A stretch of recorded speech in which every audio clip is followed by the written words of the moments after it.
Depuis mai 2018, Linda Hardy prête ses traits à Clémentine Doucet, professeure d'EPS au lycée Paul Valéry dans Demain nous appartient. Si les élèves ne sont pas mécontents au premier regard d'être entraînés par une femme aussi charmante, ils réalisent rapidement que l'année risque d'être intense. Le parcours de la quadragénaire reflète cette double impression avec beaucoup de difficultés rencontrées. Son personnage s'est même éclipsé durant près d'un an après avoir été kidnappé et violé par Christophe. Des trous de mémoire pour Linda Hardy. La comédienne et ex-Miss France a commenté son retour pour Téléstar.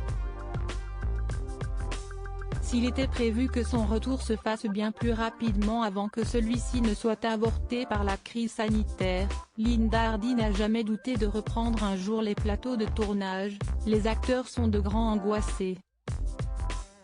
Même quand on s'arrête 15 jours, on se demande si on va nous rappeler. Clément avait besoin de respirer un peu loin de cette. Alors qu'elle a décrit sa participation à Danse avec les stars comme une expérience de dingue, elle n'a pas caché sa joie de retrouver ses partenaires de jeu malgré un retour délicat. J'étais hyper contente de revenir. J'ai eu le sentiment de retrouver ma famille.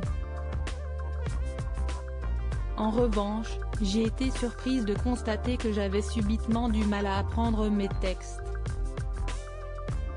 En quelques mots, Linda Hardy a relaté ce qui attendait Clémentine dans les prochaines semaines. Elle se fait embaucher comme coach dans la salle qui appartient à Fred.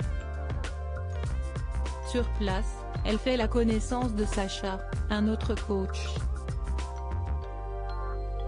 Tous deux vont connaître quelques frictions avant les frissons. Une intrigue présentée par la principale intéressée comme un mélange de comédie, de romantisme teinté de conflits psychologiques.